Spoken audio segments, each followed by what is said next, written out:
Hai guys, kembali lagi bersama Mimi di channel Ankun. Fans pemburu roh terkutuk silakan merapat, karena di video kali ini kita akan membahas lanjutan cerita Jujutsu Kaisen. Setelah Choso yang mengeluarkan tekniknya bernama Flowing Red Scale demi bisa membalikkan keadaan.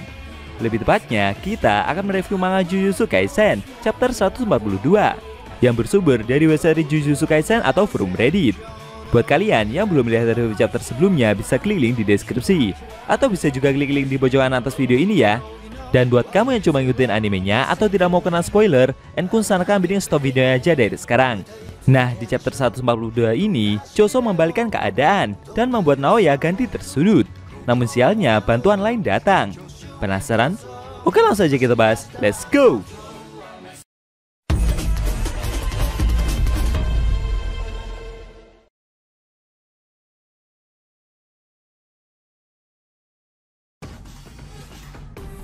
Judul chapter 142 kali ini adalah Punggung Kakak Laki-Laki. Di awal scene, kita diperlihatkan Choso yang berhadapan dengan Naoya. Sambil emosi, rahim kutukan itu memberitahu jika dia adalah kakak tertua dari 10 bersaudara. Tapi Naoya menyanggahnya dan berkata jika pria tersebut masih belum menjawab pertanyaannya soal teknik kutukan yang Choso miliki, serta bagaimana pria itu bisa menjadi begitu tangguh. Lalu dengan cepat penyihir itu kembali maju dan melancarkan serangannya. Namun kali ini Choso mencoba untuk mengimbangi kecepatan yang dia keluarkan sambil bersiap melancarkan serangan balik. Naoya melihat gerakan itu menyadari jika lawannya ini mampu beradaptasi pada teknik kutukan yang dia keluarkan, Flowing Red Scale. Dia telah memusatkan kekuatannya pada otot ekstraokuler untuk meningkatkan penglihatan dinamis visualnya. Tapi sayangnya meski sudah mampu mengimbangi gerakan yang penyihir itu lakukan, dengan cepat Naoya masih mampu memberikan serangan cepat dan berhasil menyergap pria tersebut. Sambil melukai Choso, Naoya berkata jika dia hanya perlu bergerak saja sebelum lawannya itu sempat membalas serangan yang akan dia lancarkan. Kemudian Naoya mendorong pria tersebut hingga terlempar cukup jauh ke belakang. Efek serangan barusan membuat perut kanan bawahnya terluka. Ternyata penyihir itu menggunakan pisau dalam melancarkan serangannya barusan. Naoya sendiri mengakui ketangguhan yang Choso miliki. Karena lawannya ini adalah pengguna manipulasi darah, menurutnya akan mudah juga untuk lawannya itu menghentikan pendarahan tersebut. Dia penasaran bagaimana Choso akan bisa fokus menghentikan pendarahan yang dia alami sembari melanjutkan pertempuran. Choso sendiri tidak menyangka jika penyihir tersebut telah siap akan ini semua. Naoya mengajak lawannya itu untuk merahasiakan ini semua. Dia mengaku kalau ini sangat payah bagi seorang penyihir untuk membawa senjata khusus. Tapi Naoya sendiri sadar kalau dia tidak akan bisa memenangkan pertarungan ini tanpa bantuan dari Yuta. Dan mengejutkannya lagi, ada beberapa orang yang memiliki pemikiran yang sama dengannya.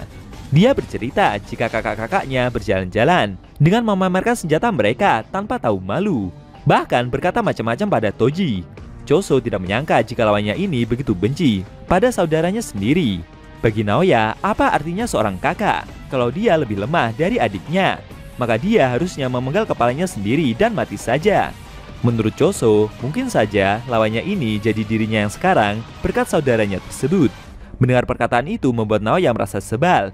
Dia begitu kecewa dengan pandangan yang Choso miliki. Menurutnya, mau kemampuannya itu baik atau buruk, seorang kakak harusnya bisa menjadi contoh bagi adik-adiknya. Jika dia membuat kesalahan, maka adiknya bisa tinggal menghindari kesalahan itu saja. Kalau dia memilih jalan yang benar, maka adiknya tinggal bisa mengikutinya dengan mudah. Sebaliknya, apa yang akan mereka lakukan jika dia menjadi kuat ketika kakak-kakaknya itu malah menjadi lemah? Pria tersebut tadi bertanya, kenapa dia bisa setangguh ini? Naoya pun memberitahu kalau dia sebenarnya tidak punya seorang contoh, karena selama ini Naoya telah membuat banyak kesalahan. Namun Choso yang mendengar hal tersebut ganti berkomentar. Walau begitu, dia harus tetap berjalan di depan adik-adiknya, dan itulah yang membuatnya menjadi kuat. Lalu secara mengejutkan, darah yang sebelumnya berjujuran tersebut malah menyebar dan mencoba menyerang penyihir itu.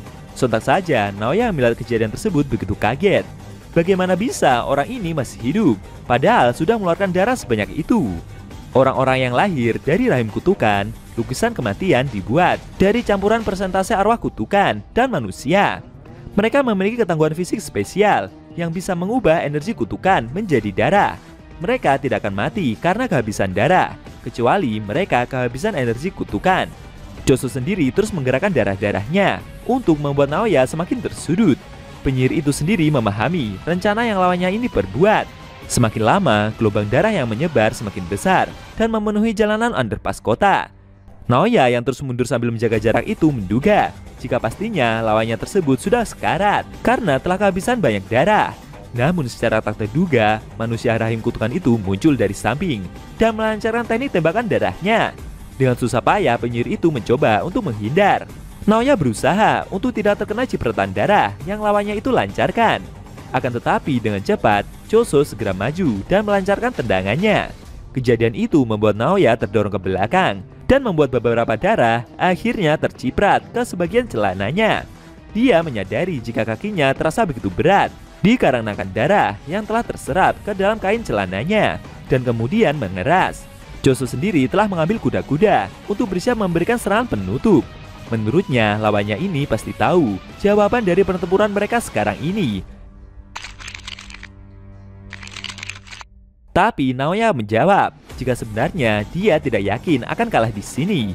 Dalam hatinya sendiri, penyihir itu mengakui jika teknik kutukannya adalah melihat gerakan dengan 24 fps ke depan. Menurutnya dengan halangan seperti ini, harusnya dia masih bisa bergerak tanpa ada masalah. Akan tetapi ketika penyihir itu benar-benar maju untuk memberikan perlawanan, membuat Naoya begitu bingung. Kenapa lawannya ini tidak mau maju untuk menyerangnya secara langsung juga? Sebenarnya ini adalah teknik kutukan baru yang telah dibuat dan disempurnakan oleh Choso sendiri selama 150 tahun, bernama Supernova. Seketika ledakan darah muncul dan menyerang penyihir itu secara membabi buta. Selesai melancarkan serangan tersebut, Choso meminta maaf karena dia masih tidak paham kenapa lawannya ini tidak bisa menyayangi saudaranya sendiri. Akan tetapi ketika pertempuran telah hampir selesai di depan mata, tiba-tiba dari belakang Yuta malah muncul dengan membawa Itadori yang sudah dia kalahkan. Choso yang menyadari ada lawan di belakangnya segera menoleh. Namun dengan cepat penyihir tingkat spesial itu langsung memukulnya hingga membuatnya terkapar tidak sadarkan diri. Naoya sendiri yang selesai dikalahkan barusan mencoba untuk bangkit. Melihat penyihir itu yang masih bisa selamat, membuat Yuta berkomentar jika menurutnya Naoya-san ini begitu terlihat menyedihkan. Tidak disangka, setelah mengalahkan Itadori, Okotsu Yuta juga berhasil mengalahkan Choso, bahkan dengan satu pukulan saja. Apa yang akan penyihir itu lakukan setelah ini? Apakah dia akan membawa jasad Itadori ke hadapan para petinggi Jujutsu? Sayangnya scene cerita manga Jujutsu Kaisen chapter 142 telah berakhir.